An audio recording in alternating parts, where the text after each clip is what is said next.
Welcome back दोस्तों, स्वागत है आपका हमारे इस प्यारे से यूट्यूब चैनल पे। तो चलिए शुरू करते हैं आज का टॉपिक। और आज का टॉपिक है हमारा fourth colligative property, osmotic pressure. कौन सी? Osmotic pressure. और इस ऑस्मोटिक प्रेशर को डिनोट करते हैं अपन पाई से। एक्चुअली ये जो है ना, इस लेक्चर में हम लोग कॉलिगेटिव की फोर्थ प्रॉपर्टी को डिस्कस करने वाले। इसके पहले हमने सबसे पहली प्रॉपर्टी जो है वो डिस्कस कर चुके हैं, सेकंड प्रॉपर्टी भी डिस्कस कर चुके हैं, थर्ड प्रॉपर्टीज भी डिस्कस कर चुके हैं। और आज जो अपन डिस्कस करने वाले हैं वो कॉलिगेटिव की फोर्थ प्रॉपर्टी डिस्कस करेंगे, है ना, जिसका नाम है ऑस्मोटिक प्रेशर। और इस ऑस्मोटिक प्रेशर को हमेशा पाई से डिनोट करते हैं। किससे? पाई से डिनोट करते हैं। ओके, तो चलिए देखते हैं अपन, है ना। Fourth colligative property related with vapour pressure lowering. Actually ये जो ऑस्मोटिक प्रेशर जो है ये किस चीज से रिलेटेड है? ये लोअरिंग ऑफ वेपर प्रेशर से रिलेटेड है। जबकि लोअरिंग ऑफ वेपर प्रेशर जो है वो हम लोगों ने पिछले लेक्चर में डिस्कस कर चुके हैं, वो भी डिटेल्स में, है ना। अगर आपने प्लीज वो वीडियो अगर नहीं देखा है तो जाइए आप उस प्ले लिस्ट में और सारे के सारे लेक्चर देख लीजिए ना इस सॉल्यूशन से रिलेटेड, ताकि आपको ये वाला जो लेक्चर है बहुत अच्छे से समझ में आए। ओके, तो ये जो हमारी फोर्थ कॉलिगेटिव प्रॉपर्टी है ऑस्मोटिक प्रेशर, ये किससे रिलेटेड है? ये है लोअरिंग ऑफ वेपर प्रेशर से रिलेटेड। और इस ऑस्मोटिक प्रेशर का जो इस्तेमाल है वो किस लिए किया जाता है? Molar mass of dissolve solute को फाइंड आउट करने के लिए। किसको? Molar mass of dissolve solute. और आपको पता है कि molar mass of dissolve solute को हम किससे डिनोट करते हैं? M2 से डिनोट करते हैं। किससे? ये जो molar mass of dissolve solute है ना, इसको हम M2 से डिनोट करते हैं। और इस चैप्टर के ये जो वीडियो लेक्चर है, इस वीडियो लेक्चर के लास्ट में हम इसका डेरिवेशन भी पढ़ेंगे M2 का। ओके, क्यों लास्ट में क्यों पढ़ रहे हैं अपन इसको? क्योंकि भाई इसको पढ़ने के लिए ना हमारे पास कुछ बेसिक टर्म जो है वो समझना पड़ेगा, जिसमें से अभी अपन समझेंगे कि सेमी परमेबल मेम्ब्रेन क्या होता है। भाई सेमी परमेबल मेम्ब्रेन के बाद में देखना पड़ेगा कि ऑस्मोसिस क्या होता है, ऑस्मोसिस के बाद में रिवर्स ऑस्मोसिस क्या होता है वो देखना पड़ेगा। देन उसके बाद में ऑस्मोटिक प्रेशर क्या होता है, वो सारी चीज़ें डिस्कस करने के बाद ही हम molar mass of dissolve solute को डिस्कस करेंगे यहाँ पर। ओके, तो सबसे पहले अपन बेसिक टर्म जो है वो पढ़ेंगे सेमी परमेबल मेम्ब्रेन, क्योंकि आगे के टॉपिक को पढ़ने के लिए, मतलब ऑस्मोसिस या ऑस्मोटिक प्रेशर को पढ़ने के लिए आपको सेमी परमेबल मेम्ब्रेन जो है ये पढ़ना बहुत जरूरी है। तो सबसे पहले हम यहाँ पर सेमी परमेबल मेम्ब्रेन को यहाँ पर डिस्कस करेंगे। ओके, तो मैं आपको पहले इसकी बेसिक आइडिया दे देता हूँ कि ये सेमी परमेबल मेम्ब्रेन जो है वो क्या होता है। एक्चुअली ये जो सेमी परमेबल मेम्ब्रेन जो है ये एक टाइप की मेम्ब्रेन होती है, सेलोफोन जैसी एक मेम्ब्रेन होती है। अगर मैं यहाँ पर ड्रॉ करूँ तो इस तरह की एक, यहाँ पर समझो मैं कोई एक बीकर ले लिया समझो, और इस बीकर में मैंने यहाँ पर ये जो आपको दिख रही है ये है सेमी परमेबल मेम्ब्रेन। क्या है ये? Semi permeable membrane. अब ये जो सेमी परमेबल मेम्ब्रेन जो है इसका काम क्या रहता है पता क्या? देखो, सॉल्यूशन जो रहता है, सॉल्यूशन दो चीज़ों से मिलकर बनता है, एक होता है सॉल्वेंट और एक होता है सॉल्यूट, है ना। हमें पता है कि ये जो सॉल्यूशन जो होता है ये किससे मिलकर बनता है? ये बनता है solvent plus solute. Okay, solvent plus solute. तो होता क्या है कि इस सेमी परमेबल मेम्ब्रेन में, इस सेमी परमेबल मेम्ब्रेन में क्या होता है कि भाई अगर इस बीकर में समझो ये सॉल्वेंट पार्ट है ना, और ये सॉल्यूट है। ओके, दोनों मॉलिक्यूल्स यहाँ पर रखे हुए हैं, तभी तो ये बनेगा सॉल्यूशन। ओके, चलो, तो होता क्या है इस सेमी परमेबल मेम्ब्रेन से, ये जो आपको सेमी परमेबल मेम्ब्रेन जो दिख रही है, इस सेमी परमेबल मेम्ब्रेन से सिर्फ सॉल्वेंट मॉलिक्यूल ही पास होंगे।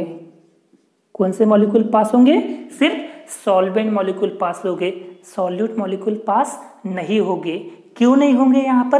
क्योंकि क्या होता है कि ये जो सेमी परमेबल मेम्ब्रेन, यहाँ पर ना लार्ज नंबर ऑफ पोर्स होते हैं, लार्ज नंबर ऑफ पोर्स मतलब क्या?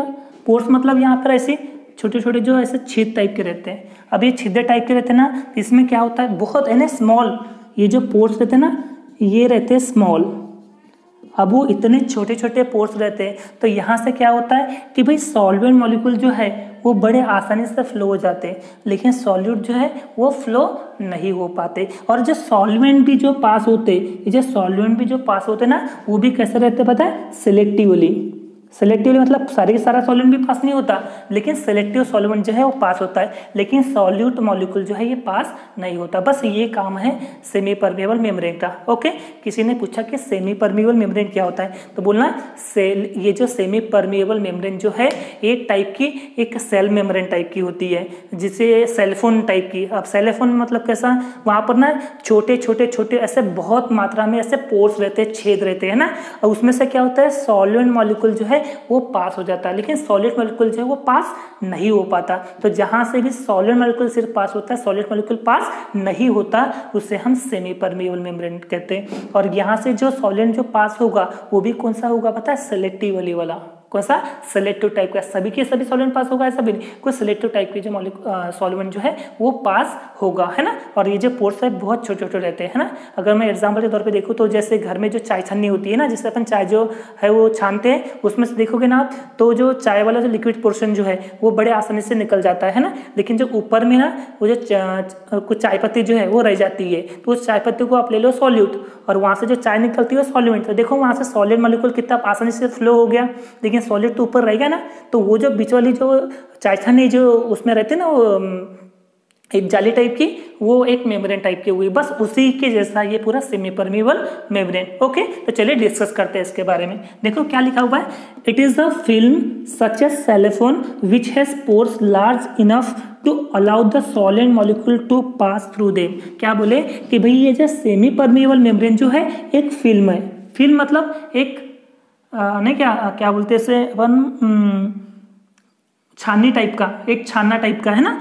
तो एक फिल्म टाइप की है, किसके जैसे दिखती है, सेलफोन के जैसे दिखती है ना। और वहां पर जो पोर्स है, उस जो छानना है मतलब वो जो फिल्म है, वो जो मेम्ब्रेन है, उस मेम्ब्रेन में लार्ज नंबर ऑफ पोर्स होते हैं। पोर्स मतलब बहुत सारे ऐसे छिद्र रहते हैं ना। Enough to allow the solid molecule, सिर्फ वहां से क्या होगा, सॉलिड मॉलिक्यूल को ही सिर्फ पास होने की अनुमति मिलेगी, लेकिन सॉल्यूट को नहीं होगी। दिस पोर्स आर स्मॉल, देखो वो जो पोर्स है वो कैसे होते हैं, बहुत ज्यादा स्मॉल रहते हैं, मतलब छोटे छोटे छोटे छोटे वो छिद्र रहते हैं ना। Enough not to allow the passes of large solid molecule, और ये सॉलिड मॉलिक्यूल को पास नहीं करता। क्यों, क्योंकि पोर्स रहते हैं छोटे, है ना, और मॉलिक्यूल जो है वो बड़े आसानी से जो सॉलिड मॉलिक्यूल है वो पास हो जाते हैं, और सॉलिड जो है पास ही नहीं हो पाते ना, क्योंकि क्या होता है पोर्स जो रहते हैं वो रहते हैं छोटे छोटे। Okay, it is selectively allow passes of solid molecule. देखो, और मॉलिक्यूल सॉलिड मॉलिक्यूल भी पास होते हैं, पर कैसे टाइप के, एकदम सिलेक्टिवली टाइप के, मतलब हर टाइप का सॉलिड मॉलिक्यूल जो है पास होगा ऐसा नहीं, कुछ सिलेक्टिव टाइप के जो सॉलिड मॉलिक्यूल जो है वो पास होगा। बस यही था हमारा semi permeable membrane. Okay, I think ये सेमी परमेबल मेम्ब्रेन वाला जो टॉपिक है ये अच्छे से आपको डिस्कस हो गया होगा ना, समझ में आ गया होगा। ओके, तो नेक्स्ट हमारा टॉपिक है कौन सा, ऑस्मोसिस। सबसे पहले हमको समझना पड़ेगा कि ये प्रोसेस ऑफ ऑस्मोसिस क्या है ना। तो हमने यहाँ पर सेमी परमेबल मेम्ब्रेन तो जान चुके, भाई सेमी परमेबल मेम्ब्रेन क्या है, ये सेमी परमेबल मेम्ब्रेन एक फिल्म है, एक टाइप की मेम्ब्रेन या सेलफोन जैसी एक फिल्म होती है, जहाँ से सिर्फ सॉलिड मॉलिक्यूल को पास करवाती है, लेकिन सॉलिड मॉलिक्यूल को पास नहीं करवाता। क्यों, क्योंकि उनमें कुछ लार्ज नंबर ऑफ पोर्स होते हैं, और पोर्स में से जो है सॉल्वेंट आसानी से फ्लो हो जाता है, लेकिन सॉलिड जो है पास नहीं होता। इसी को तो अपन क्या कहते हैं, सेमी परमेबल मेम्ब्रेन। और उसी सेमी परमेबल मेम्ब्रेन का हम यहाँ पर ऑस्मोसिस प्रोसेस में यूज करेंगे। ओके, तो इसलिए आपको अच्छे से समझना पड़ेगा उस सेमी परमेबल मेम्ब्रेन को, है ना। तो अब डिस्कस कर लेते हैं अपन कौन सा, ऑस्मोसिस। ओके, देखो ऑस्मोसिस क्या है, पहले मैं आपको बेसिक हिंट दे देता हूँ क्या होता है। देखो ये आपको एक बिकर दिख रहा होगा, ये क्या है बेटा, ये है पूरा कंप्लीटली एक बिकर। क्या है ये, बिकर। अब इस बिकर में क्या रखा हुआ है, लिक्विड रखा हुआ है। देखो ये बिकर जो आपको पूरा कंप्लीटली बिकर दिख रहा है, देखो यहाँ पर भी बिकर दिख रहा है। ये दोनों डायग्राम को अगर आप देखोगे तो ये दोनों में, ये भी एक बिकर है, ये भी एक बिकर है, बरोबर। अब देखो इस बिकर को मैंने ना बीच में से, देखो ये जो आपको दिख रहा है, ये है सेमी परमेबल मेम्ब्रेन। क्या है, सेमी परमेबल मेम्ब्रेन। ओके, ये जो सेमी परमेबल मेम्ब्रेन है, इस सेमी परमेबल मेम्ब्रेन के इस साइड में हमने सॉल्वेंट को भर के रखे। देखो ये अगर आपको दिख रहा हुआ तो ये सब क्या है, ये सॉलिड मॉलिक्यूल को भर के रखे अपन ने। देखो लेफ्ट हैंड साइड में, मतलब ये जो बीच में क्या रखे अपन ने, बीच में तो पता है आपको सेमी परमेबल मेम्ब्रेन है। इस सेमी परमेबल मेम्ब्रेन के इस साइड में हमने क्या भर के रखे, सॉल्वेंट मॉलिक्यूल, और इस सेमी परमेबल मेम्ब्रेन के इस साइड में हमने सॉल्यूशन भर के रखे। देखो क्या भर के रखे हमने, सॉल्यूशन बात समझ में आ रही है? देखो भाई, ये जो अगर आपको डायग्राम दिख रहा है तो इस डायग्राम में क्या किया अपन ने, एक पूरा कंप्लीटली बिकर लिए। इस बिकर में सबसे बीच में अपन ने भर लिए सेमी परमिएबल मेम्ब्रेन। तो ये सेमी परमिएबल मेम्ब्रेन क्या कर रहा है, इन दोनों को अलग कर रहा है। मतलब इस साइड में क्या है, सॉल्वेंट मॉलिक्यूल है और इस साइड में क्या है, सॉल्यूशन मॉलिक्यूल्स है। चलो ये बात तो समझ में आ गई बात है ना। अब इस डायग्राम की अगर बात करें तो यहाँ पर भी ये जो आपको बीच में दिख रहा है, ये जो आपको दिख रहा है ये बीच में, ये सेमी परमिएबल मेम्ब्रेन है। ये क्या है भाई, ये सेमी परमिएबल मेम्ब्रेन है। और इस सेमी परमिएबल मेम्ब्रेन के इस साइड में हमने यहाँ पर लोअर कॉन्सेंट्रेशन का सॉल्यूशन भरे। कौन सा, लोअर कॉन्सेंट्रेशन का हमने सॉल्यूशन भरे। लोअर कॉन्सेंट्रेशन सॉल्यूशन मतलब मोर डाइल्यूट सॉल्यूशन। कौन सा, मोर डाइल्यूट, बहुत ज्यादा डाइल्यूट सॉल्यूशन है अपन इस साइड। ओके, और इस साइड में हमने जो भर के रखे वो है solution of higher concentration. Solution of higher concentration हमने इस साइड में भर के रखे। Okay, solution of higher concentration मतलब मोर कॉन्सेंट्रेटेड सॉल्यूशन। इधर में क्या है, मोर डाइल्यूट सॉल्यूशन, और इधर में क्या है, मोर कॉन्सेंट्रेटेड सॉल्यूशन। और बीच में हमने दोनों सॉल्यूशन को अपन ने बीच से किससे सेपरेट किया, अपन ने सेमी परमिएबल मेम्ब्रेन से हमने इसको सेपरेट कर लिया। चलो ये डायग्राम तो अच्छे से समझ में आ गया हुआ है ना। अब देखो अब इसका यूज क्या है। देखो यहाँ पर क्या है, सबसे पहले आपको समझना पड़ेगा कि ऑस्मोसिस प्रोसेस क्या है। ये ऑस्मोसिस प्रोसेस ना बेसिकली एक स्पॉन्टेनियस फ्लो है। स्पॉन्टेनियस फ्लो का मतलब क्या होता है, स्पॉन्टेनियस का मतलब क्या होता है, जो चीजें अपने आप होती है, जैसे हवा अपने आप बहती है ना, तो ये स्पॉन्टेनियस है ना। अगर हायर लेवल में वाटर है, उसको लोअर लेवल पे अगर लाना है तो ऑटोमेटिकली वो हायर से लोअर की तरफ वाटर चले जाता है। मतलब जो भी दुनिया में जो भी प्रोसेस होती है वो सब क्या होता है, स्पॉन्टेनियस। ओके, और जो चीजें अपने आप नहीं होती है ना, जिससे मैं आपको पढ़ा रहा हूँ, तो ये पढ़ा रहा हूँ मतलब क्या, स्पॉन्टेनियस थोड़ी है, नॉन स्पॉन्टेनियस। जब मैं पढ़ूंगा तभी तो मैं पढ़ा पाऊंगा, है ना। लेकिन जैसे हवा है, ये अपने आप चलती है ना। रात का दिन में बदलना, दिन का रात में बदलना, ये सब क्या प्रोसेस होती है, अरे ये स्पॉन्टेनियस। मतलब कुल मिलाकर अगर मैं बोलूँ तो जितनी भी नेचुरल प्रोसेस होती है, ना, वो सारी की सारी होती है स्पॉन्टेनियस। ओके, तो यहाँ पर कैसा स्पॉन्टेनियस फ्लो है, यहाँ पर क्या होता है कि भाई ऑस्मोसिस ये एक ऐसी प्रोसेस होती है, स्पॉन्टेनियस एक ऐसी प्रोसेस होती है जो सॉल्वेंट मॉलिक्यूल को सॉल्यूशन की तरफ फ्लो करवाता है। सॉल्वेंट मॉलिक्यूल को सॉल्यूशन की तरफ मूव करवाता है, वो भी किसके थ्रू, सेमी परमिएबल मेम्ब्रेन के थ्रू। और बात अगर इसकी करें तो यहाँ पर क्या होता है कि यहाँ पर जो सॉल्यूशन ऑफ लोअर कॉन्सेंट्रेशन है, सॉल्यूशन ऑफ लोअर कॉन्सेंट्रेशन मतलब मोर डाइल्यूट सॉल्यूशन जो है, इधर में डाइल्यूट सॉल्यूशन ज्यादा है और इधर में कॉन्सेंट्रेटेड सॉल्यूशन जो है वो ज्यादा है। तो मोर डाइल्यूट सॉल्यूशन से मोर कॉन्सेंट्रेटेड सॉल्यूशन की तरफ फ्लो होता है। किसके थ्रू फ्लो होता है भाई, सेमी परमिएबल मेम्ब्रेन के थ्रू। तो बस यही प्रोसेस होती है ऑस्मोसिस। ओके, ऑस्मोसिस एक ऐसी नेट स्पॉन्टेनियस फ्लो होता है, किसका, सॉल्वेंट मॉलिक्यूल का सॉल्यूशन की तरफ। ओके, या फिर मोर डाइल्यूट सॉल्यूशन का मोर कॉन्सेंट्रेटेड सॉल्यूशन की तरफ, किसके थ्रू, सेमी परमिएबल मेम्ब्रेन के थ्रू। इसी प्रोसेस को हम ऑस्मोसिस कहते हैं। बात समझ में आ गई। देखो क्या दिया हुआ है, the net spontaneous flow of solvent molecule. देखो net flow of solvent molecule, कौन सा molecule, solvent molecules into the solution. देखो इनटू द सॉल्यूशन मतलब सॉल्वेंट मॉलिक्यूल का सॉल्यूशन की तरफ फ्लो होना, सॉल्वेंट मॉलिक्यूल का सॉल्यूशन की तरफ क्या होना, मूव होना, है ना। या फिर फ्रॉम मोर डाइल्यूट सॉल्यूशन, देखो more dilute solution to more concentrated solution, किसके थ्रू, सेमी परमिएबल मेम्ब्रेन के थ्रू। देखो सेमी परमिएबल मेम्ब्रेन के थ्रू। बात समझ में आ गई, क्लियर है। यहाँ पर किसी ने पूछा कि ऑस्मोसिस प्रोसेस क्या होती है, तो क्या बताओगे, ऑस्मोसिस प्रोसेस ये एक ऐसी स्पॉन्टेनियस फ्लो वाली प्रोसेस होती है जहां पर सॉल्वेंट जो है वो सॉल्यूशन की तरफ फ्लो होती है। किसके थ्रू फ्लो होती है, सेमी परमिएबल मेम्ब्रेन के थ्रू। या फिर जो लोअर कॉन्सेंट्रेशन जो है, लोअर कॉन्सेंट्रेशन मतलब मोर डाइल्यूट सॉल्यूशन जो है वो फ्लो होता है मोर कॉन्सेंट्रेटेड सॉल्यूशन के तरफ, किसके थ्रू, सेमी परमिएबल मेम्ब्रेन के थ्रू। और इस प्रोसेस को अपन क्या कहते हैं, इस प्रोसेस को अपन कहते हैं ऑस्मोसिस। कौन सा प्रोसेस, ऑस्मोसिस। क्लियर है बेटा, ये क्लियर है। इसके बाद में देखो, when a solvent and a solution, when a solvent and a solution और two solution of different concentration, two solution of different concentration, एक लोअर कॉन्सेंट्रेशन एक हायर कॉन्सेंट्रेशन, एक मोर डाइल्यूट सॉल्यूशन एक मोर कॉन्सेंट्रेटेड सॉल्यूशन। तो दोनों का concentration same है कि अलग है? दोनों का कॉन्सेंट्रेशन अलग है, वही तो बोल रहे हैं। When a solvent and solution, solvent and solution, या फिर दोनों का जो कॉन्सेंट्रेशन है वो अलग अलग है, लोअर कॉन्सेंट्रेशन और different concentration are separated by a semi permeable membrane. देखो इन दोनों को किसने सेपरेट किया है? इन दोनों को सेपरेट किया है सेमी परमिएबल मेम्ब्रेन ने। देखो इस सॉल्वेंट और सॉल्यूशन को किसने सेपरेट किया है? Semi permeable membrane. और ये जो दोनों के दोनों जो कॉन्सेंट्रेशन डिफरेंट है, एक लोअर कॉन्सेंट्रेशन एक हायर कॉन्सेंट्रेशन, एक मोर डाइल्यूट सॉल्यूशन एक मोर कॉन्सेंट्रेटेड सॉल्यूशन, इसको किसने सेपरेट किया है? भाई इसको किसने सेपरेट किया है? इसने किया है सेमी परमिएबल मेम्ब्रेन ने सेपरेट करके रखा है। देखो है ना। और क्या होता है, यहाँ से सिर्फ सॉल्वेंट मॉलिक्यूल ही पास होंगे। कौन सा? सॉल्वेंट मॉलिक्यूल ही पास होंगे। देखो ये डायरेक्शन, ये देखो ये डायरेक्शन, ये है डायरेक्शन, ये आगे डायरेक्शन है ना। यहाँ से सिर्फ सॉलिड मॉलिक्यूल ही पास हो गए। ओके, सॉलिड मॉलिक्यूल पास नहीं हो गए। ओके, किससे पास नहीं हो गए? सेमी परमिएबल मेम्ब्रेन के थ्रू। आई थिंक ये पॉइंट डिस्कस हो गया ना। नेक्स्ट पॉइंट देखो क्या लिखा हुआ है, the direction of flow of solid molecule takes place in both the direction since solvent is on both side of the membrane. देखो रीजन है, देखो यहाँ पर ना एक सवाल पैदा हो रहा है। वो सवाल क्या है कि देखो मॉलिक्यूल्स जो है वो सॉल्वेंट से सॉल्यूशन की तरफ मूव होंगे या सॉल्यूशन से सॉल्वेंट की तरफ मूव होंगे।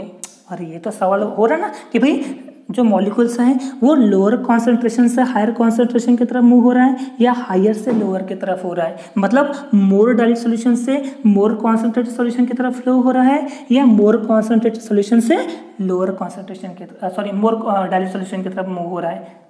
समझ में आ रहा है सवाल? भाई क्वेश्चन ये है कि भाई ये जो यहाँ के जो ये जो मॉलिक्यूल्स है, ये मॉलिक्यूल्स सॉल्वेंट से सॉल्यूशन की तरफ मूव हो गए या सॉल्यूशन से सॉल्वेंट की तरफ मूव हो गए? सॉल्वेंट से सॉल्यूशन की तरफ मूव हो गए या फिर सॉल्यूशन से सॉल्वेंट की तरफ मूव हो गए? क्या होगा? ओके, तो इसका रीजन, इसका आंसर ये है कि भाई यहाँ पर जो मॉलिक्यूल्स है वो सॉल्वेंट से सॉल्यूशन की तरफ भी मूव हो सकता है और सॉल्यूशन के मॉलिक्यूल भी सॉल्वेंट की तरफ मूव हो सकता है। ये क्या बात होगी सर? पहले तो आपने बोले कि भाई सॉलिड मॉलिक्यूल ही सॉल्यूशन की तरफ मूव होता है, मतलब मोर कॉन्सेंट्रेटेड सॉल्यूशन जो है वो मोर डाइल्यूट सॉल्यूशन जो है वो मोर कॉन्सेंट्रेट की तरफ ही फ्लो होता है। पहले तो आपने ऐसा बोले, फिर अभी कैसा भाई कि यहाँ सॉल्वेंट से सॉल्यूशन की तरफ मूव हो रहा है तो सॉल्यूशन का भी मॉलिक्यूल सॉल्वेंट की तरफ मूव हो सकते हैं, फिर ऐसा कैसा? राइट, तो बात ऐसी ही बेटा यहाँ पर कि हमने बोले कि सॉल्वेंट के मॉलिक्यूल सॉल्यूशन की तरफ मूव होते तो सॉल्यूशन के जो मॉलिक्यूल्स हैं वो भी तो इधर मूव हो सकते। क्यों? क्योंकि सॉल्यूशन जो है वो कितनी चीज़ों से मिलकर बना हुआ है? 2 चीज़ों से मिलकर बना हुआ है। कौन सा?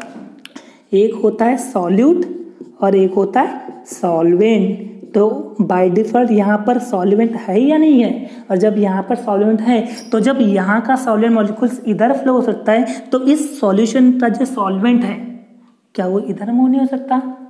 बिल्कुल हो सकता है। बात समझ में आई कि क्यों इधर के मॉलिक्यूल इधर फ्लो होते तो इधर के मॉलिक्यूल इधर भी फ्लो हो सकते हैं, है ना। ओके, चलो क्या है, the direction of flow of solid molecules takes place in both the direction.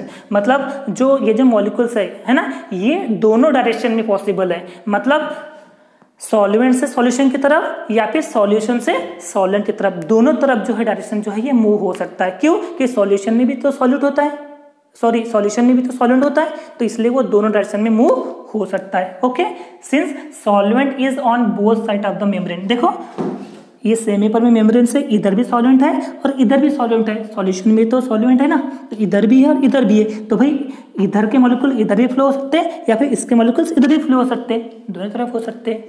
Okay, पर हमने ऑस्मोसिस में क्या बोले? हमने ऑस्मोसिस में ये बोले कि सॉल्वेंट से हमेशा सॉल्यूशन की तरफ मूव हो गए। तो क्यों क्यों क्यों क्यों रीजन क्या है इसका? तो रीजन मैं बता रहा हूं। देखो, the rate of passes of solid molecule is found to be greater than the rate in the reverse direction. देखो जो rate of pass of solid molecule, ये जो सॉलिड मॉलिक्यूल की जो स्पीड है, ये जो मॉलिक्यूल सॉलिड मॉलिक्यूल की जो स्पीड होती है ये ज्यादा होती है। अरे सॉलिड मॉलिक्यूल का जो रेट होता है, रेट मतलब जो स्पीड होती है वो ज्यादा होती है। As compare to reverse direction. मतलब सॉल्वेंट से सॉल्यूशन की तरफ जल्दी से मूव हो सकता है, पर सॉल्यूशन से सॉल्वेंट जो है जल्दी मूव नहीं करेगा, क्योंकि यहाँ पर प्योर सॉल्वेंट है ये, और ये प्योर सॉल्वेंट नहीं है। तो ये प्योर सॉल्वेंट जो बड़े आसानी से सॉल्यूशन की तरफ मूव हो जाएगा, लेकिन ये रिवर्स डायरेक्शन में मूव नहीं करेगा। क्यों? है ना, क्यों? क्योंकि भाई सॉल्वेंट का जो ऑस्मोटिव प्रेशर होता है या फिर सॉल्वेंट का जो वेपर प्रेशर होता है, सॉल्वेंट का जो वेपर प्रेशर होता है वो ग्रेटर होता है किसके वेपर प्रेशर से? सॉल्यूशन के वेपर प्रेशर से।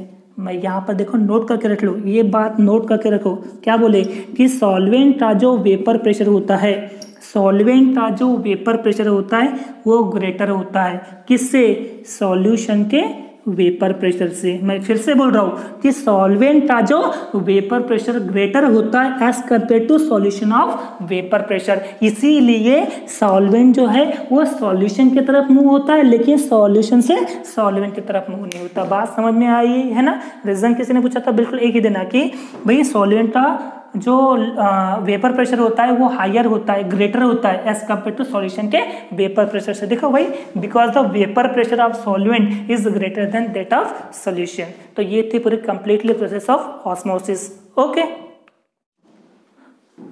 तो चलिए हमने ऑस्मोसिस वाली प्रोसेस तो समझ ली है ना। अब हम समझेंगे रिवर्स ऑस्मोसिस क्या होता है। क्या रिवर्स ऑस्मोसिस क्या होता है ना? तो चलिए मैं आपको पहले बेसिक हिंट दे देता हूँ, है ना। देखो सबसे पहले हमने क्या किए, हमने यहाँ पर एक बीकर ले लिए। चलो ये ले लिए हमने, क्या बीकर ले लिए, है ना। इस बीकर को हमने कैसे सेपरेट किए? हमने सेपरेट किए सेमी परमेबल मेम्ब्रेन से। किससे सेपरेट किए अपन ने? Semi permeable membrane. Semi permeable membrane किससे? सेमी परमेबल मेम्ब्रेन से हमने इस बीकर को क्या कर दिए? सेपरेट कर दिए, है ना। इस साइड हमने क्या रखे? इस साइड हमने रखे सॉल्वेंट, और इस साइड हमने क्या रखे? इस साइड हमने रखे सॉल्यूशन। तो ऑस्मोसिस क्या था? हमने यहाँ पर ऑस्मोसिस जो प्रोसेस देखे थे ना, वो ऑस्मोसिस प्रोसेस क्या देखे थे भाई? ऑस्मोसिस प्रोसेस एक ऐसी प्रोसेस होती है, स्पॉन्टेनियस फ्लो ऑफ प्रोसेस होती है, जहाँ पर सॉल्वेंट मॉलिक्यूल जो है वो पास होता है। किधर पास होता है? सॉल्यूशन की तरफ। मतलब सॉल्वेंट से सॉल्यूशन की तरफ मॉलिक्यूल जो है वो पास होते हैं। किससे पास होते हैं? सेमी परमेबल मेम्ब्रेन के थ्रू पास होते हैं। इसी प्रोसेस को अपन क्या कहते हैं? ऑस्मोसिस प्रोसेस कहते हैं। ये बात हमने यहाँ पर डिस्कस कर ली थी, राइट। अब हमारा अभी जो टॉपिक है वो है रिवर्स ऑस्मोसिस। ये रिवर्स ऑस्मोसिस मतलब क्या होता है? देखो नाम में ही लगा हुआ है रिवर्स, कि ना कि रिवर्स मतलब इधर से जो गई हुई चीज है वो वापस इधर आ जाएंगी, कहने का इसी का मतलब होता है रिवर्स, है ना। मैं भाई अगर मैं यहाँ से यहाँ जा रहा हूँ, है ना, तो वापस अगर मैं वहां से यहाँ आऊंगा, दैट मीन्स मैं क्या हो गया? रिवर्स हो गया। बस ये ऑस्मोसिस को उल्टा कर दो, रिवर्स ऑस्मोसिस बन जाएगा, है ना। चलिए हम इसको पहले समझते हैं। देखो ऑस्मोसिस तो समझ लिए कि सॉलिड मॉलिक्यूल से सॉल्यूशन की तरफ फ्लो होगा, राइट। अब देखो कभी ऐसा हुआ कि भाई सॉल्यूशन जो है ये दो चीज से मिलकर बना हुआ है, ये तो आपको अच्छे से पता है ना, सॉल्वेंट प्लस सॉल्यूट से, बरोबर। तो भाई रिवर्स ऑस्मोसिस एक ऐसी प्रोसेस होती है जो सॉल्यूशन में का जो सॉल्वेंट पार्ट है, क्या बोले अपने, सॉल्यूशन में से यानी सॉल्यूशन का जो सॉल्वेंट पार्ट है वो फ्लो होता है। किधर फ्लो होता है? सॉल्वेंट मॉलिक्यूल की तरफ फ्लो होता है। क्या बोले अपने?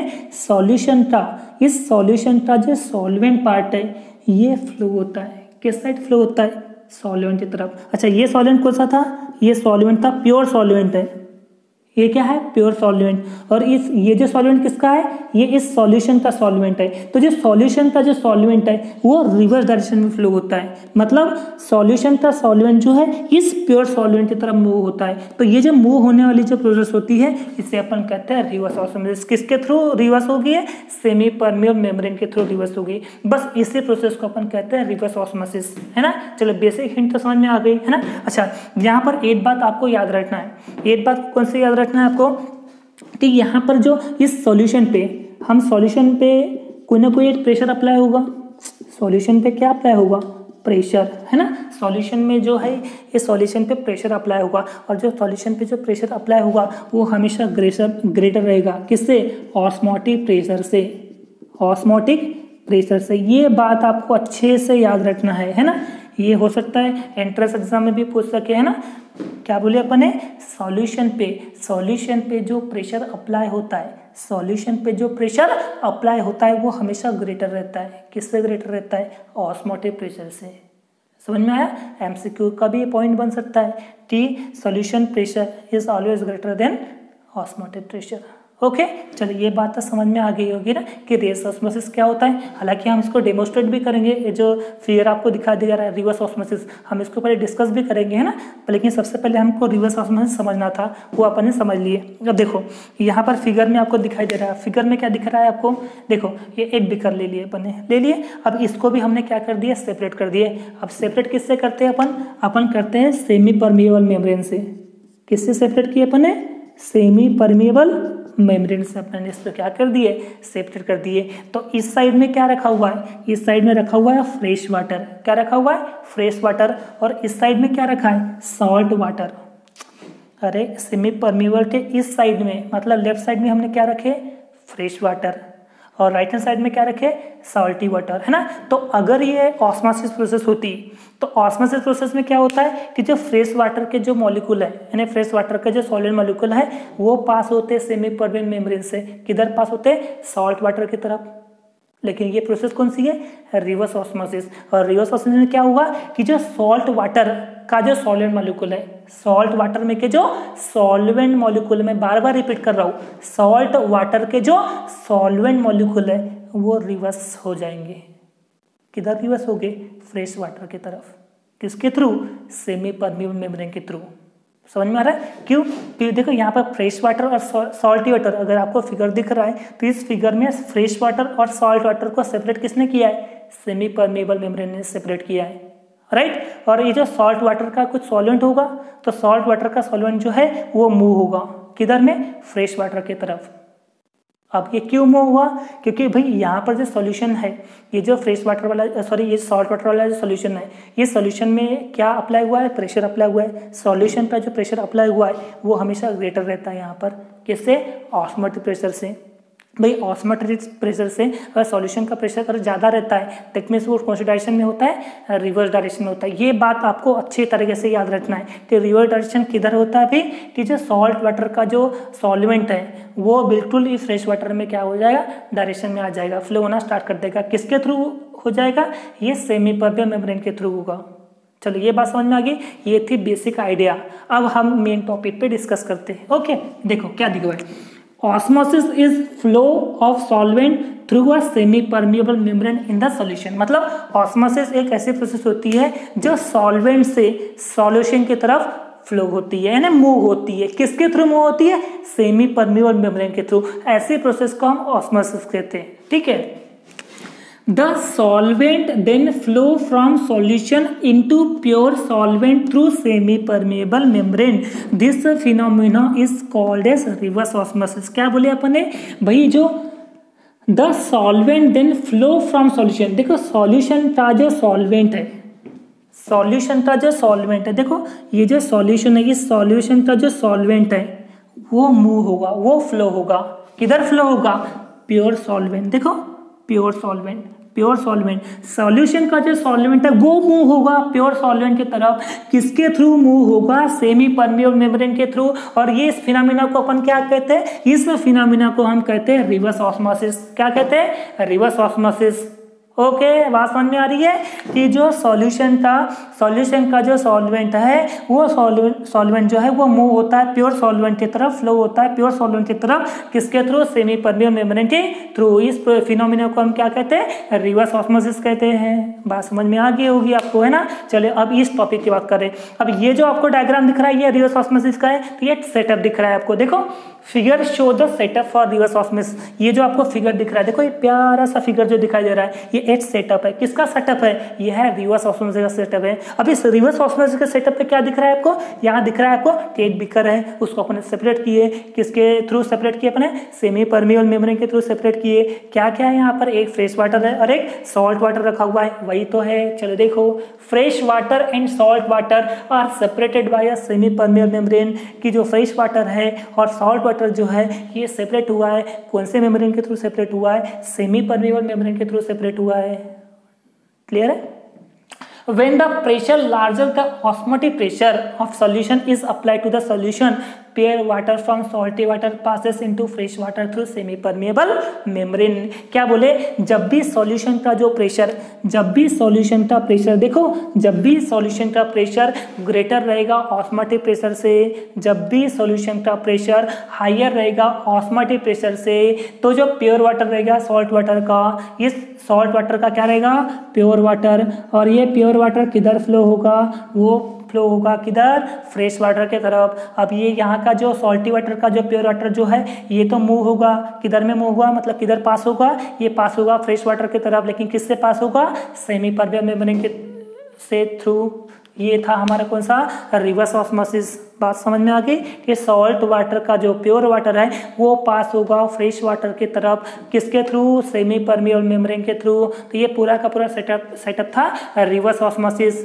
ओके, समझ में आ गई बात। तो ये पूरा टॉपिक था रिवर्स ऑस्मोसिस के थ्रू। तो इस रिवर्स ऑस्मोसिस को समझने के लिए आपको ऑस्मोसिस समझना पड़ेगा, ऑस्मोसिस को समझने के लिए आपको सेमी परमेबल मेम्ब्रेन समझना था। तो ये हमने तीनों टॉपिक डिस्कस कर चुके हैं। कौन था, पहला पढ़े अपन ने सेमी परमेबल मेम्ब्रेन, फिर पढ़े अपन ने ऑस्मोसिस, फिर क्या पढ़े, रिवर्स ऑस्मोसिस। तो यहाँ पर अपन ने बात कर रहे थे pressure is greater than osmotic pressure. तो हम किसकी बात करेंगे अब, ऑस्मोटिक प्रेशर की बात करेंगे। तो हम टॉपिक अगला जो टॉपिक है वो स्टार्ट करेंगे अपन ऑस्मोटिक प्रेशर।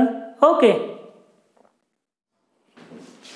तो चलिए अब हम स्टार्ट करते हैं ऑस्मोटिक प्रेशर। कौन था, ऑस्मोटिक प्रेशर। अच्छा, ये ऑस्मोटिक प्रेशर को समझने के लिए सबसे पहले आपको एक डायग्राम जो है वो डेमोस्ट्रेट करना पड़ेगा। वो डायग्राम अगर आपको अच्छे से क्लियर हो जाती है तो ऑस्मोटिक प्रेशर क्या होता है हम बड़े आसानी से इसको अच्छे से समझ पाएंगे, है ना। तो उसको अपन डिस्कस कर लेते हो डायग्राम को। ओके, तो सबसे पहले हमको डायग्राम जो है यहाँ पर ड्रॉ करना पड़ेगा। देखो मैं सबसे पहले ले लेता हूँ यहाँ पर बीकर, ये है हमारा ये बीकर,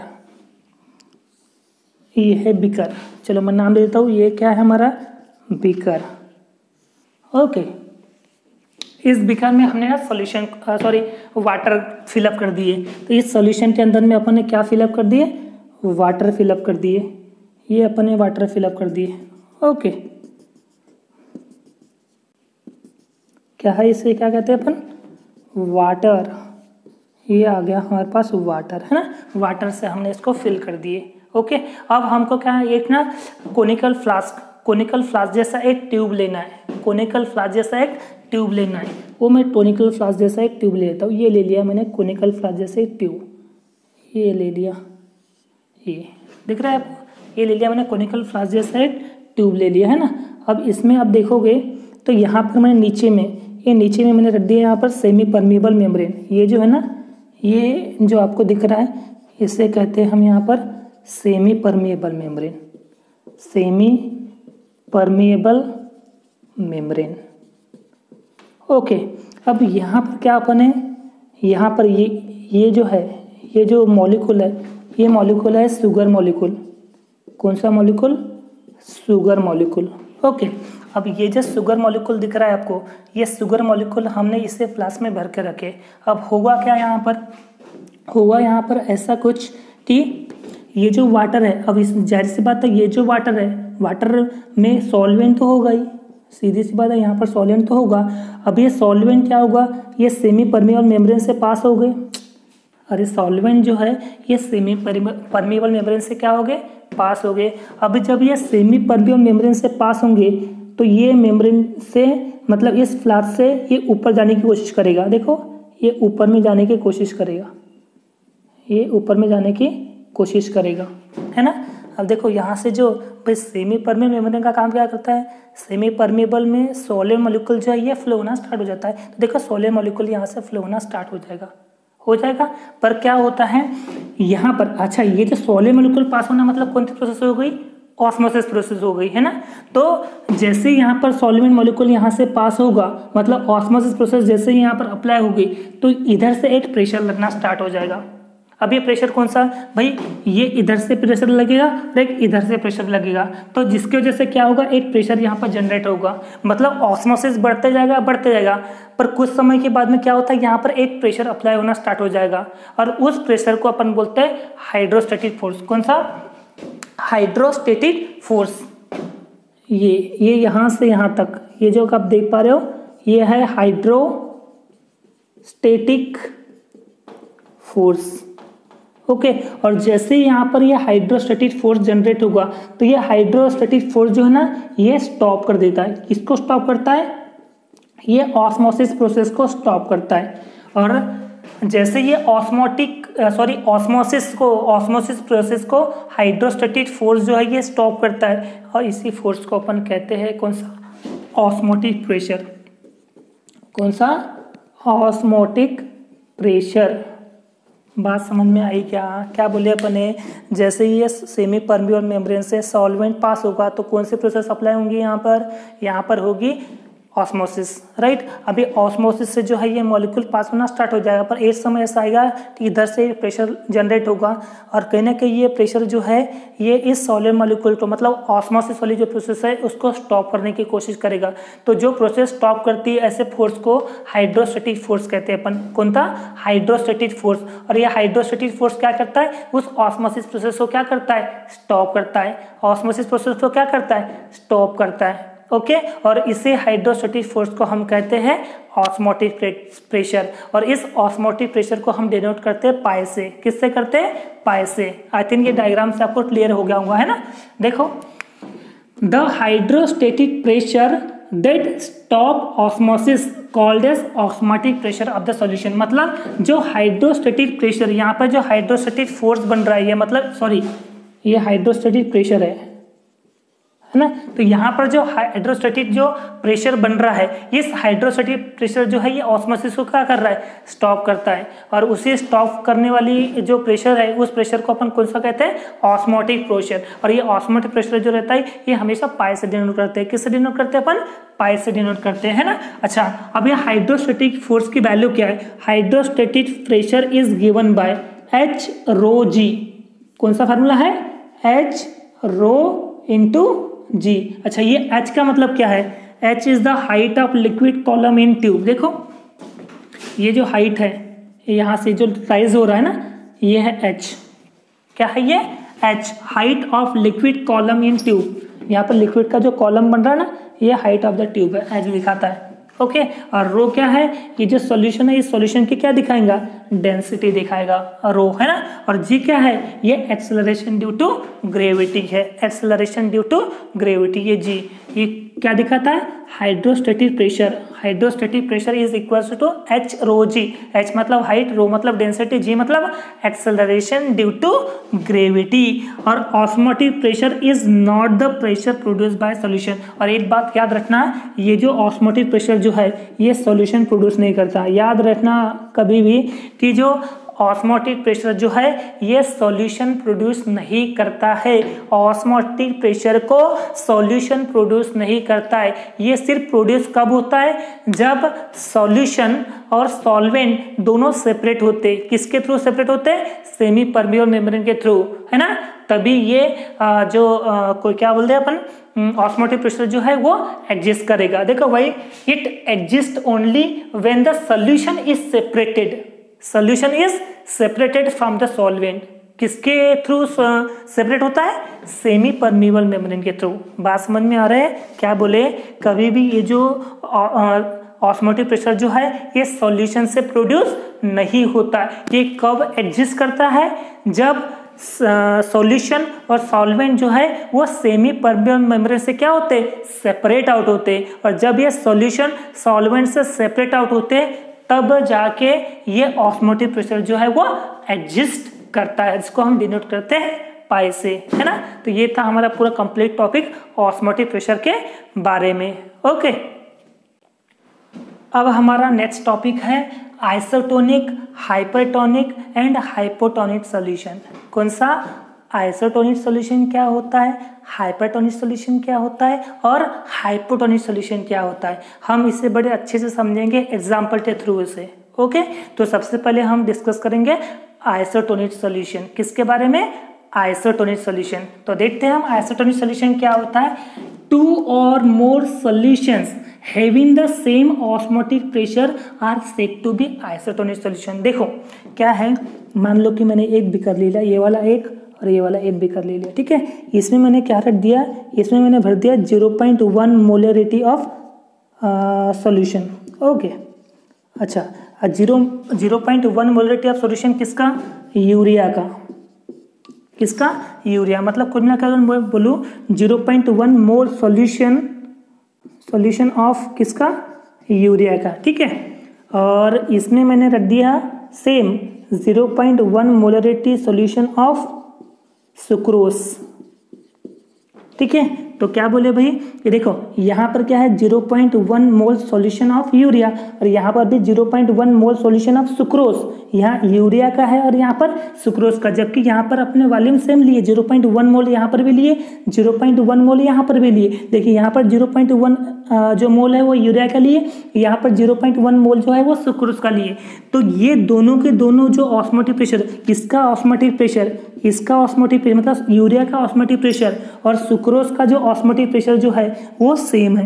क्या है ये, सेम है। इसका मतलब 0.1 मोल सॉल्यूशन ऑफ यूरिया और 0.1 मोल सॉल्यूशन ऑफ सुक्रोज, ये दोनों के दोनों क्या हो गए, आइसोटोनिक सॉल्यूशन हो गए। कौन सा सॉल्यूशन, आइसोटोनिक सॉल्यूशन। तो क्या बोले अपने आइसोटोनिक सॉल्यूशन, आइसोटोनिक सॉल्यूशन एक ऐसे सॉल्यूशन होते हैं जिनका ऑस्मोटिक प्रेशर क्या होता है, सेम होता है।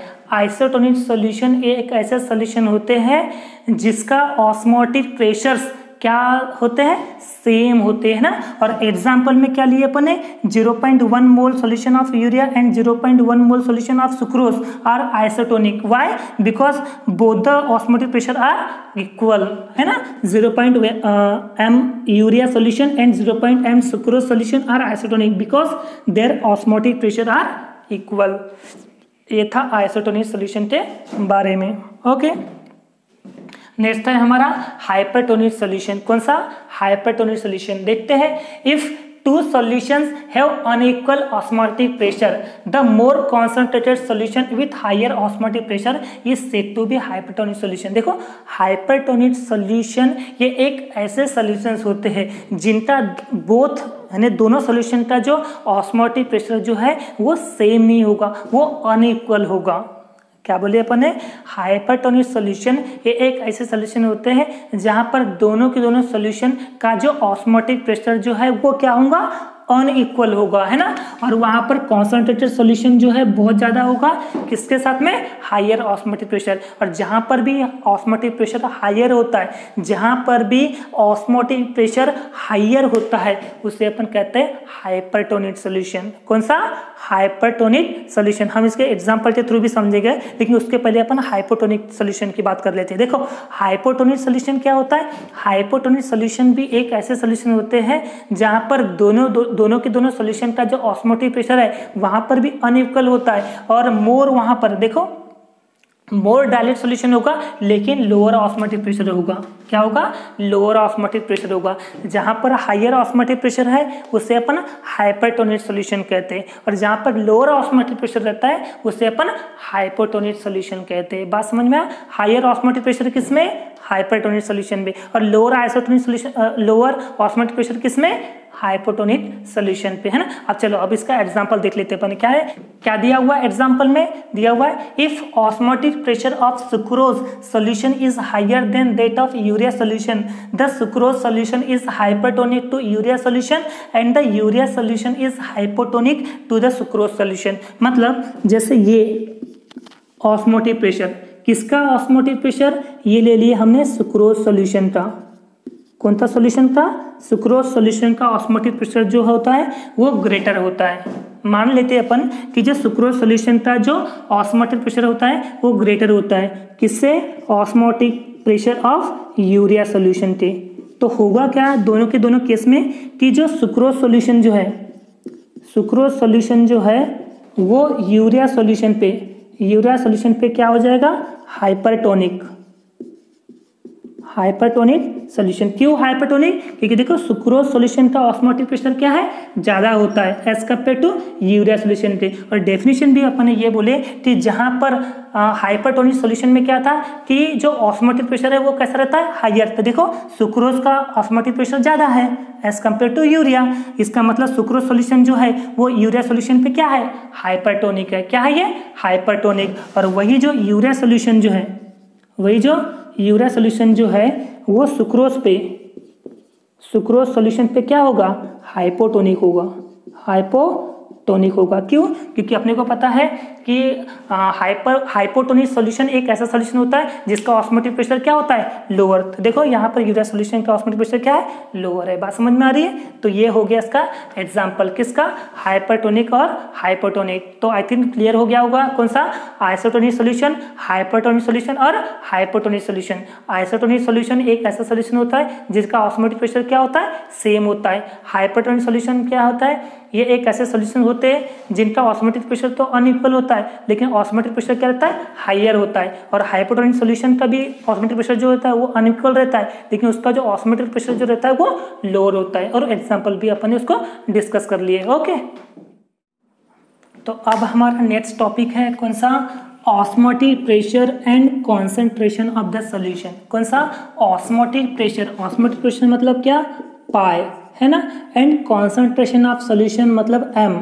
तो यहाँ पर हम पाई और एम के बीच में रिलेशनशिप पढ़ेंगे। ओके, जनरली एम से भी डिनोट करते हैं कॉन्सेंट्रेशन ऑफ सॉल्यूशन को और सी से भी करते, कैपिटल सी से भी करते, लेकिन आपके बुक में कैपिटल एम लिया हुआ है इसलिए हम भी यहाँ पर एम यूज करेंगे। ओके, तो कौन सा रिलेशनशिप पढ़ रहे हैं, osmotic pressure and concentration of solution. Okay, इसको पढ़ने के लिए सबसे पहले आपको ना एक आइडियल गैस इक्वेशन के बारे में पता होना चाहिए। कौन सा, ideal gas equation. Ideal gas equation, भाई आइडियल गैस इक्वेशन ना PV इक्वल्स टू nRT होता है, PV इक्वल्स टू nRT होता है ना, ठीक है। बस इसी का हम लोग यहाँ पर एक यूज करेंगे फॉर डाइल्यूट सॉल्यूशन के लिए। तो चलिए स्टार्ट करते हैं अपन, for dilute solution, dilute solution. Okay, the osmotic pressure, the osmotic pressure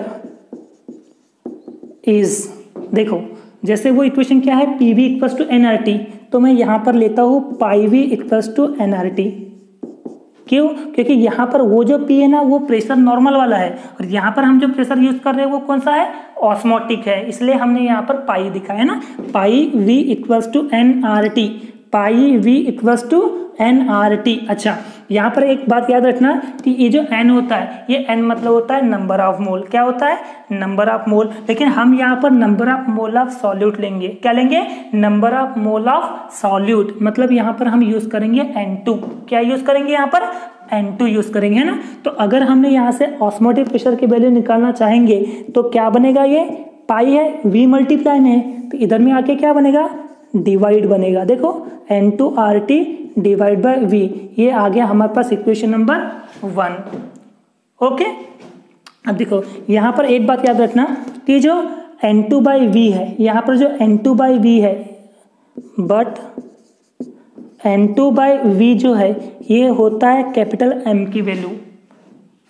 M equals to क्या है, N2 अपॉन V। चलो मैं इसको इक्वेशन नंबर 2 देता हूँ और बता देता हूँ ये कि ये क्या क्या है। तो यहाँ पर जो M है, इस M का नाम है कॉन्सेंट्रेशन ऑफ सॉल्यूशन। क्या है, concentration, concentration of solution, concentration of solution. Okay, और ये जो कॉन्सेंट्रेशन ऑफ सॉल्यूशन जो रहेगा ये किसका, मोलेरिटी का रहेगा। किस में रहेगा, मोलेरिटी, है ना। क्यों, क्योंकि हमेशा कॉन्सेंट्रेशन को हम मोलेरिटी के टर्म में दिखाते हैं। याद रखना कि जब भी कॉन्सेंट्रेशन की बात आती है तो कॉन्सेंट्रेशन जो है ये हमेशा मोलेरिटी से रिलेटेड रहती है। तो M मतलब क्या हो गया यहाँ पर, कॉन्सेंट्रेशन ऑफ सॉल्यूशन ऑफ मोलेरिटी। कोई दिक्कत है यहाँ तक, चलिए ये बात समझ में आ गई। अच्छा, N2 का मतलब क्या है, N2 तो आपको पता है number of mole of solute होता है, नंबर ऑफ मोल्स ऑफ किसका, सॉल्यूट, है ना। देखो यहाँ पर 2 है तो ये number of mole of solute, और V क्या हो जाएगा, volume of solute, volume of solution, volume of solution जो कि डेसीमीटर क्यूब में रहेगा। चलो ये बात तो क्लियर हो गई। अब देखो अगर हमको डिफाइन करना है, समझो यहाँ पर कॉन्सेंट्रेशन ऑफ सॉल्यूशन को डिफाइन करना है तो हम क्या बोलेंगे, concentration of solution is the ratio of number of mole of solute divided by volume of unit cell. देखो molarity, concentration of solution is equal to the number of mole of solute divided by volume of the solution. तो capital M की value क्या आ गई, N2 by V। तो देखो इस N2 by V की जगह, इस N2 बाई V की जगह ये इक्वेशन नंबर 2 को मैं यहाँ पर पुट कर देता हूँ। मतलब put equation 2 in equation number 1।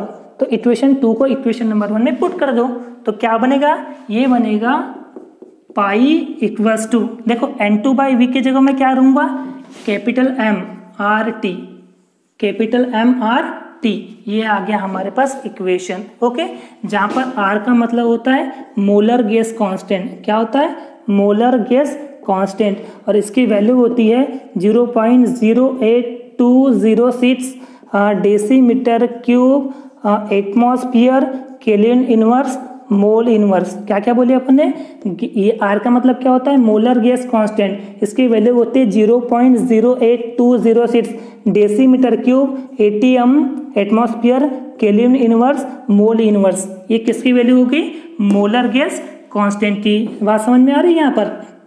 और टी तो आपको पता है, टी का मतलब क्या होता है, एब्सोल्यूट टेम्परेचर, एब्सोल्यूट टेम्परेचर। तो ये आ गया हमारे पास osmotic pressure and concentration of solution, pi equals to MRT, है ना। इसको हम जनरल सोल्यूशन इक्वेशन के भी नाम से जानते हैं, किसके, general solution equation, general solution equation के नाम से भी जानते हैं, pi equals to MRT। Okay, तो नेक्स्ट टॉपिक है हमारा molar mass of solute from osmotic pressure.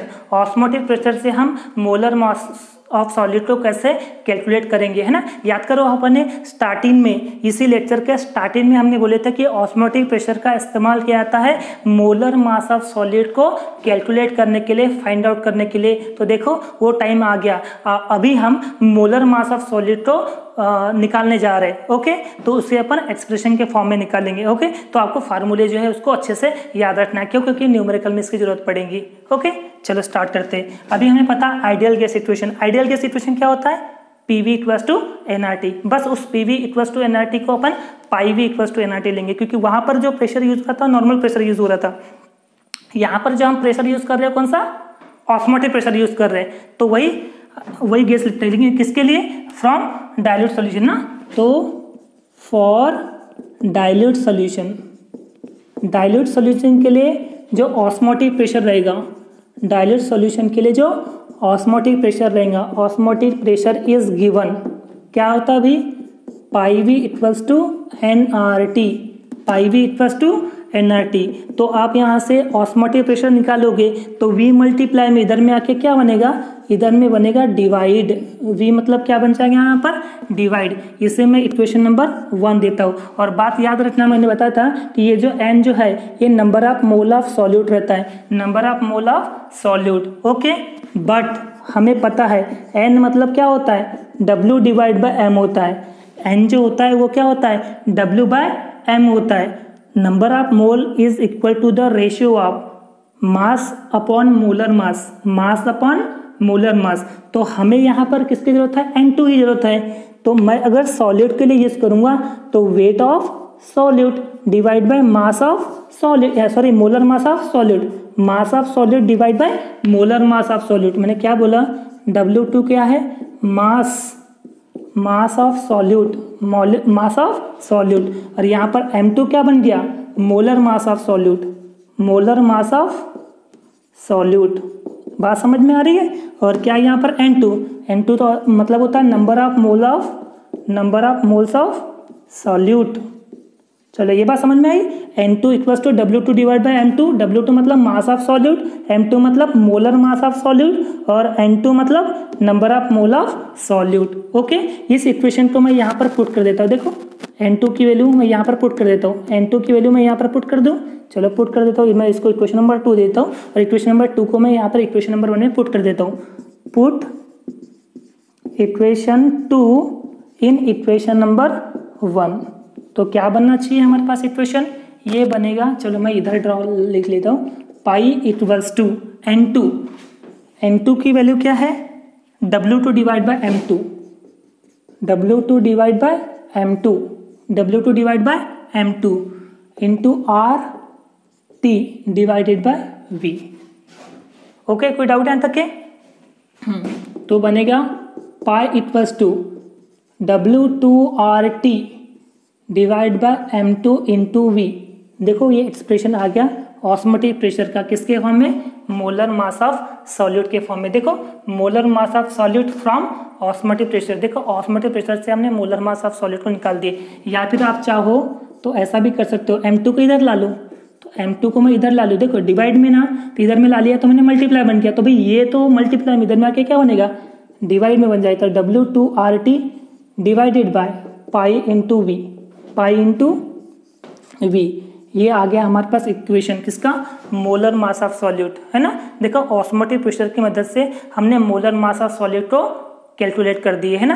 तो जब भी मोलर मास ऑफ सॉल्यूट को निकालने के लिए बोलेगा तो आपके पास कितनी क्वांटिटी पता रहना चाहिए, W2 मतलब मास ऑफ सॉल्यूट पता रहना चाहिए, मोलर गैस कांस्टेंट आपको पता रहना चाहिए, एब्सोल्यूट टेम्परेचर आपको पता रहना चाहिए, ऑस्मोटिक प्रेशर पता रहना चाहिए, और V मतलब वॉल्यूम ऑफ सॉल्यूशन। ये सब अगर चीजें आपको पता है तो आप मोलर मास ऑफ सॉल्यूट जो है बड़े आसानी से कैलकुलेट कर सकते हो। तो ये था पूरा हमारा टॉपिक कंप्लीटेड। ओके, तो इस तरह से पूरा ऑस्मोटिक प्रेशर वाला जो टॉपिक है ये पूरी तरह से एंड हो चुका है। ओके, चलो थैंक यू सो मच।